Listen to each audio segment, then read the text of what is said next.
안녕하세요. 크립토TV입니다. 이번 시간에는 이번 주말 비트코인이 이전의 최고점 다시 돌파하고요. 사상 최대치를 경신할 것이다. 영국계 은행이죠. 스탠다드 차터드의 담당 임원의 말입니다. 자, 이분을 비롯한 여러분들의 의견을 한번 들어봅니다. 먼저요. 볼린저 밴드라는 게 있습니다. 이게 이제 특히 트레이딩 하시는 분들은 그 위에 어떤 밴드, 아래 밴드 해서 저희 트레이딩 여러 가지 지표 중에 하나로 널리 쓰이고 있습니다. 자, 이 밴드를 만든 사람이요. 오늘 이더리움 포지션 다 팔았다. ETF 기대감이 이미 선반영이 끝났다라고 얘기를 합니다. 근데 그 뒤에 덧붙이는 말이 더 재미있습니다. 비트코인에 대해서는 단기적으로 횡보하거나 소폭 조정을 받을 수 있다. 하지만 장기 상승 전망은 변함이 없다. 자, 이런 얘기를 했습니다. 아무래도 이 트레이딩 지표를 만드신 분이기 때문에 장기 투자보다는 단타를 선호하지 않을까 하는 생각이 들었고요. 두 번째, 장기 코인 전망은 아마 크게 오를 것이다. 이건 변함이 없다. 단, 현재 단기적으로 봤을 때는 조금 애매한데 조정이 올 것 같은데 이더리움 이미 많이 올랐는데 그래서 이더리움 다 정리를 했다라고 했었죠. 자, 이렇게 단기적으로 하락하겠다라고 보는 사람이 있는 반면에 스탠다드 차터드죠. 영국계 가장 큰 은행 중에 하나입니다. 여기에 디지털 자산 조사의 책임자입니다. 자, 이 사람은 비트코인이 이번 주에 사상 최고치를 경신할 것이다. 자, 기존에 73,800달러 이게 이제 기존 최고점이거든요. 주말이면 사실 뭐 얼마 남지도 않았죠. 사상 최고치를 경신할 것이고 그 이유는 뭐다?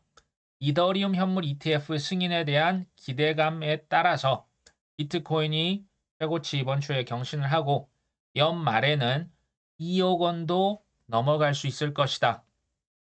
굉장히 크게 상승 의견을 피력을 한 거죠. 근데 여기서 한번 궁금한 점이 하나가 있습니다. 앞서 말했던 볼린저 밴드를 만드신 분은 단기 조정이나 횡보를 예측했고 지금 스탠다드 차트드 임원은요. 바로 이제 주말께쯤에 치고 올라간다라고 얘기를 했잖아요. 그러면 둘 중에 하나는 틀리겠죠.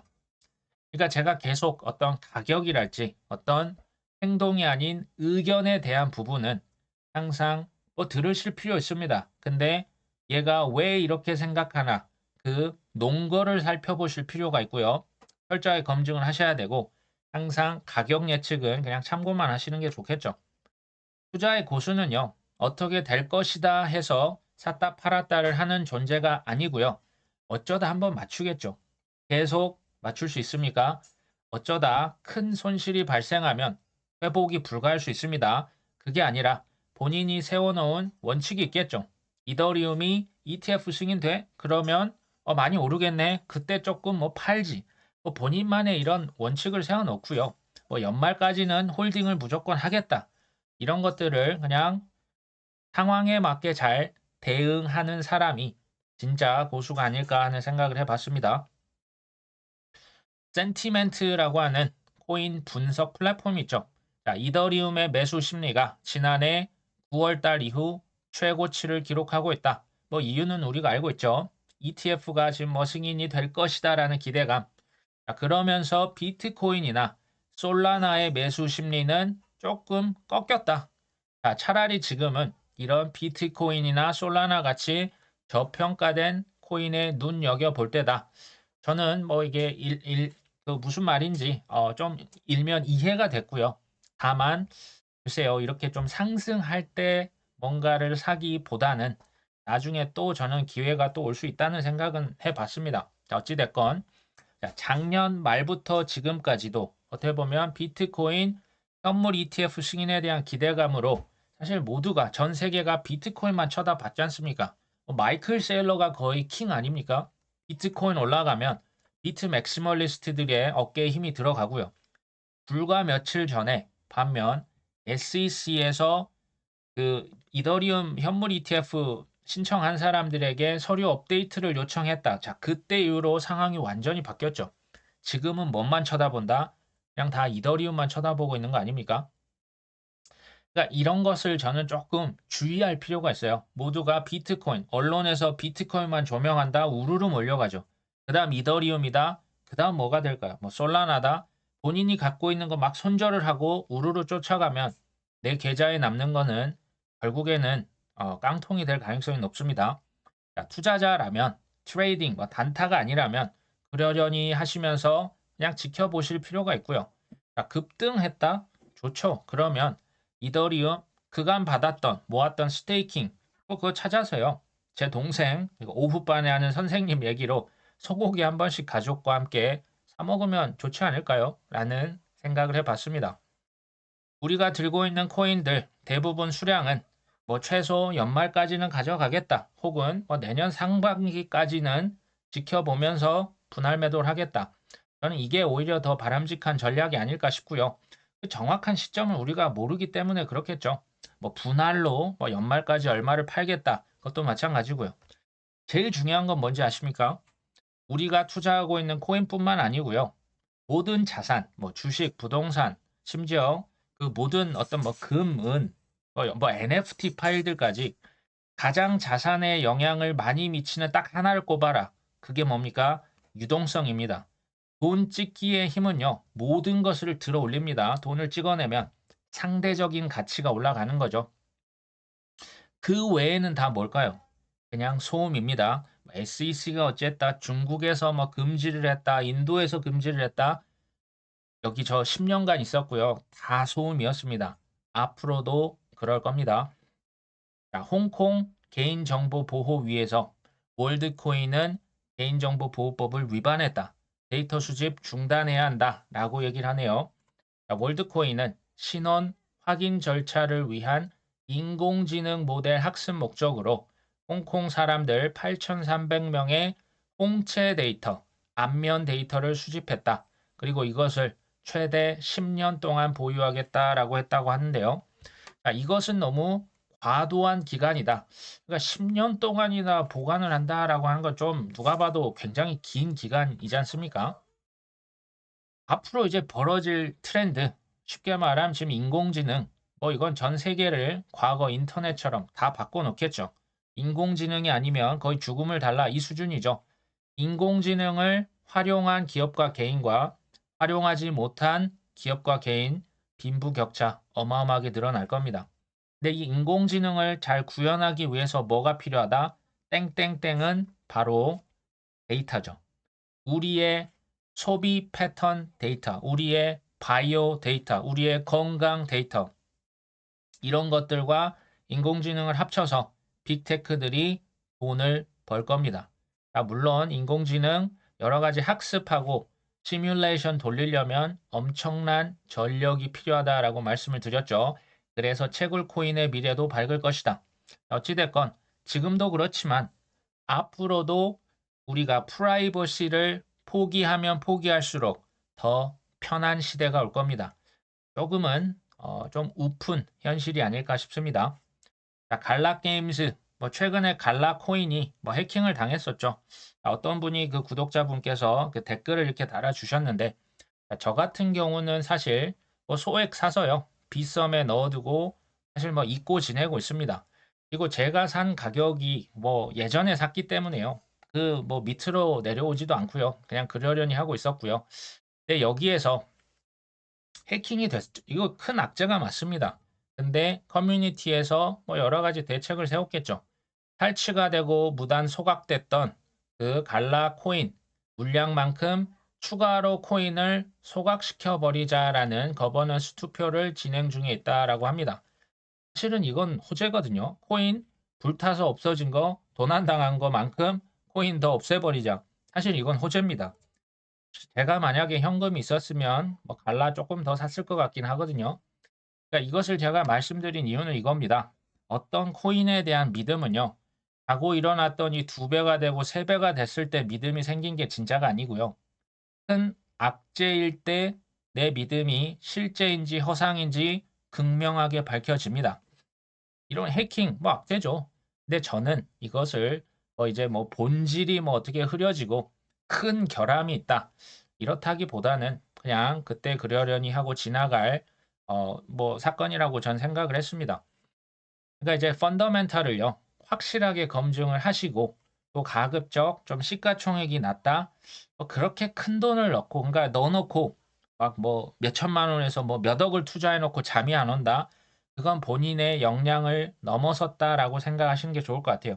반면에 뭐 은행에 돈 넣어 놓고 불안하신 분 거의 없잖아요. 그런 겁니다. 코인도 뭐 비트에 넣었을 때는 안정감을 느꼈는데 땡땡 코인에 넣었는데 불안하다. 조금 비중을 줄이실 필요가 있다라는 말씀을 드립니다.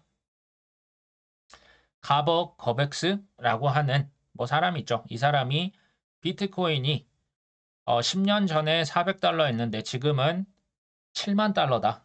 무려 17,400% 상승했다. 이게 우리가 물어야 될 거는 비트코인에 무슨 일이 일어났느냐가 아니라 미국 달러에 무슨 일이 일어났냐. 이게 사실 달러가 강세를 띠면 비트코인 약세고요. 달러가 그러니까 서로 이제 반비례하는 관계가 있습니다. 그만큼 달러의 가치가 수직 낙하했다라는 얘기도 되겠죠. 이제 어떤 분들 뭐 비트코인 맥시멀리스트 혹은 이더리움 맥시멀리스트들 있습니다. 그리고 이제 알트코인에서 특히 좀 손해를 크게 보신 분들이 흔히 나는 비트코인만 투자할래. 저는 그거 충분히 이해를 하고요. 그것을 존경하는 부분이 있습니다. 여기서 진짜 중요한 건요. 철저하게 검증을 거친 믿음, 그냥 맹신이 아닙니다. 뭐 제가 말씀을 드렸다, 누가 얘기해서 가지아가 아니고요. 내가 철저하게 검증을 거치면 그 믿음이 결국 나한테 큰 수익을 가져다 줍니다. 그러니까 비트코인이냐, 이더리움이냐, 솔라나냐 사기 전에요. 거의 뭐 있는 자료는 거의 끝까지 다 보시고 그래도 믿음이 생기면 사는 게 그러니까 조금 우리가 그 매매 자체를 조금 그 최소화시킬 필요가 있습니다. 코인 개수 그렇게 많지 않아도 된다라는 저는 생각을 하고 있고요. 미국의 금융 전문 변호사 있습니다. SEC에서 과거 비트코인 현물 ETF S1 검토하는데 4개월 걸렸고 비트코인 선물 ETF S1 서류 검토하는데 5달 걸렸어. 이더리움 이제 막 시작했을 것 같아. 지금 이렇게 얘기를 한 겁니다. 그러니까 SEC에서는 ETF 승인하려면 두 가지 서류를 승인을 시켜야 된다. 첫 번째가 19B-4. 첫 번째죠. 두 번째는 S-1. 19B-4를 승인하면요. S1은 사실은 시간 문제입니다. 19B-4 승인하면 그냥 승인한 겁니다. 근데 S1을 지금 현재 한 4개월에서 5개월 정도 기간이 걸릴 것 같아. 이게 좀 오묘하게 기간이 겹치는 것 같기도 합니다. 대략 한 10월 전후인데요. 11월에 대선이 있죠.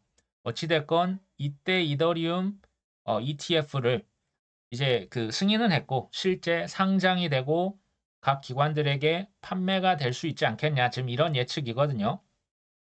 그러면 올해 4분기 10월, 11월, 12월부터 또 다른 불장이 시작될 수도 있겠다라는 생각이 듭니다.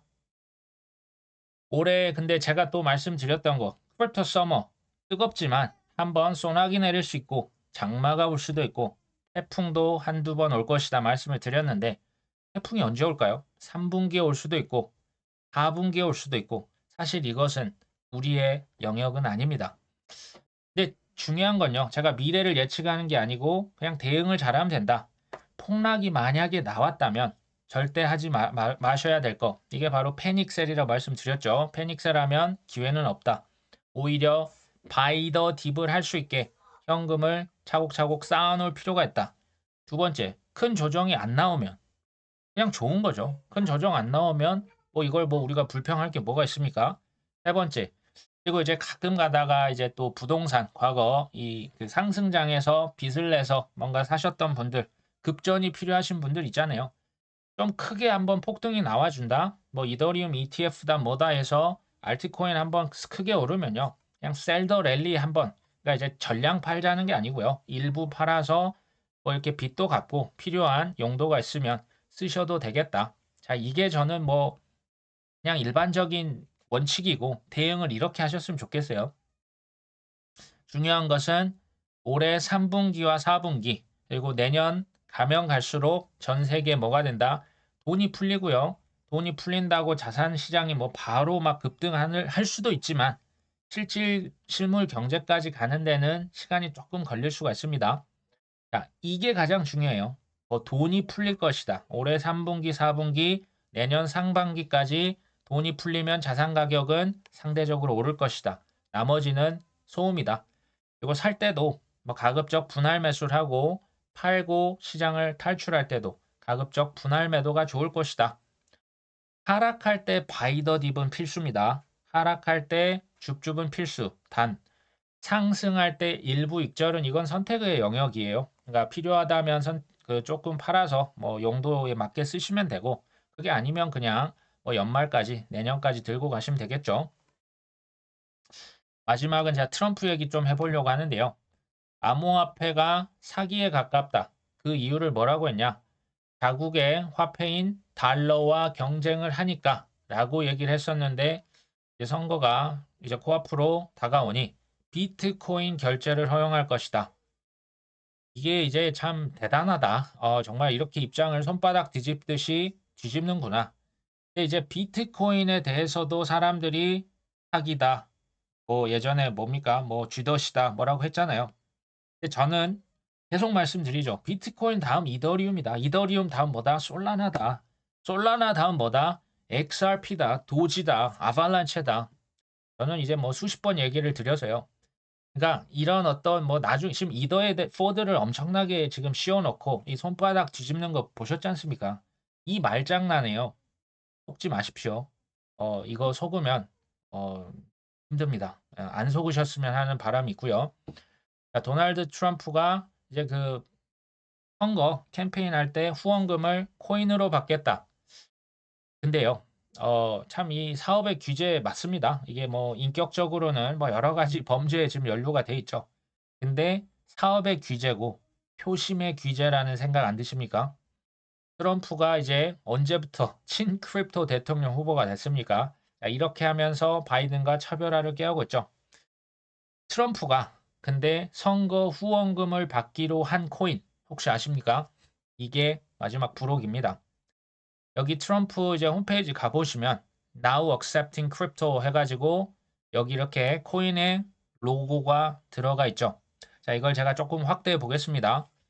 첫 번째 비트코인 뭐 전혀 새롭지 않습니다. 두 번째 이더리움, 세 번째 솔라나, 그 다음 USDC 스테이블 코인이죠. 여기에 논란의 XRP가 들어갑니다. 그 다음 뭐가 있다? 도지코인. 여기 제로X 이거 좋은 코인 맞습니다. 그리고 마지막으로 있는 거 시바이누가 여기 들어 이 밈코인을 이런 데다 넣어도 됩니까? 이거 정말 후원금으로 받겠다. 맞죠? 그러니까 이걸요. 그 벡트도 도지코인 시바이누 이거 다 지금 그 거래 허용하거든요. 도지코인과 시바이누 또 XRP 이거 무시해도 되는 코인입니다. 그런 코인이 아닙니다. 이제 급이요. 거의 이게 지금 탑 15, 15위 안에 다 들어온 코인들입니다. 그리고 여기 이제 코인들 보시면 비트코인, 이더리움 옆에 테더도 있고요. 솔라나 아까 있었고 USDC, XRP, 도지코인의 카르다노 로고도 지금 보이죠. 그 다음에 시바이누와 아발란체까지 이렇게 떠 있습니다. 이 코인 로고들요. 사실 전 세계인들이 이거 주목할 거라고 이 트럼프 아저씨가 모를까요? 알고 있겠죠. 근데 지금 가만히 살펴보시면 이 코인들이 다 시가총액 상위 15위 이내의 코인들입니다. 여기에서 빠진 거는 톤 코인과 여기 그 BNB 코인, 바이낸스 코인만 지금 빠져 있습니다. 그 얘기는요. 우리가 특히 이제 연령이 높다. 이제 코인이 사실 변동성이 크잖아요. 제 개인적인 생각은 상위 20위 이내 코인만 거의 올인을 해도요. 제 생각입니다. 10배 이상은 가져갈 수 있습니다. 자, 그래서 비트코인 이더 이건 거의 뭐 보험인데요. 수익률이 매우 훌륭한 보험이죠. 자, 이것을 비롯한 우량 코인 탑 20위 시총 20위권 내에 있는 코인으로 거의 8, 90% 이상을 채우자. 그 외에 나머지 10%로 뭐 100배 코인, 200배 코인을 가져가는 게 좋겠다. 자, 저 시가총액 그러니까 좀 작은 코인은요. 저 개인적으로도 뭐 연말까지 좀 많이 오르면요. 그러니까 언제든 오르면 익절을 하려고 합니다. 올해는 세금 없잖아요. 내년부터 내내 만에 지금 이러고 있고요. 그리고 코인 개수 저도 뭐 이것저것 사다 보면 많아질 때 있거든요. 그럴 때 한 번씩 코인 팍팍 튀면요. 그거 팔아서 그냥 코인 가짓수를 좀 줄입니다. 너무 많으면 분산이 되고 나중에 물타기도 어려워지거든요. 자, 그러면서 재정비를 한번 할 필요가 있겠다라는 생각이 듭니다. 그리고 지금 이더리움이나 솔라나 뭐 저도 이제 뭐 저기 그 업비트 스테이킹에 맡겨놨던 거 조금 팔아서요. 뭐 이거 좀 많이 오르면 조금 뭐 팔아서 진짜 소고기를 사 먹을 계획을 정말 갖고 있고요. 여기서 제가 팁 하나 드리겠습니다. 혹시 이제 가족 중에 나 코인 하는데 배우자 설득이 안 돼. 아니면 뭐 아빠, 엄마, 아니면 그게 자식일 수도 있거든요. 하라고 했더니 아니면 친한 친구일 수도 있습니다. 코인에 대해서 설득하기 너무 지쳤어. 자, 이런 분들 분명히 계실 겁니다. 이 우리 구독자분들의 그 큰 뜻을 이해를 못 하고요. 예, 공부를 좀 덜 하셨겠죠. 자, 그분들을 위해서 선물 사보시는 건 어떨까요? 만약에 배우자나 자녀나 코인에 반대했던 사람들 한번 선물을 사주면서 아, 나 실은 그 이더리움 뭐 이자를 주더라고. 이자는 원금이 아니라 그냥 이자야. 그거 팔아서 그거 저번에 뭐 갖고 싶었댔지 하고 선물을 주면 그거 기분 나빠할 사람 있습니까? 제가 볼 때는 없을 것 같은데요. 아니면 평소 본인이 뭐 사고 싶었던 거. 그러니까 이제 코인 반대파 이거 어디 가도 있잖아요. 그러니까 그분들한테 뭐 사라 말아라 하기 전에 아, 그냥 네 생각나서 좀 샀어. 근데 이거 솔라나 이자 이번에 좀 많이 올라서 했는데 너도 뭐 관심 있으면 한번 해봐. 야, 이자도 줘. 이거 그냥 공짜 돈이야. 뭐 이런 느낌이죠. 이게요, 그 코인에 대한 어떤 긍정적인 이미지를 심어줄 수가 있고요. 그러니까 뭐 반드시 지금 코인을 해라 이게 아니잖아요. 그리고 제가 말씀드렸다시피 이거 원금에 손을 안 댄 거잖아요. 이자입니다. 이자 팔면 또 나중에 다시 생깁니다. 이게 저는요, 뭐 나중에 뭐 내년 좋죠. 근데 내년도 사실 좀 멀리 느껴질 때 있지 않습니까? 아, 이렇게 한 번씩 팍팍 튈 때 그냥 적당히 팔아서 맛있는 거 사 먹고 저는 이 자체 어떤 이 마인드가 여유가 있어야 코인도 더 잘 될 수 있다라는 생각입니다. 이건 뭐 제 개인적인 의견이죠.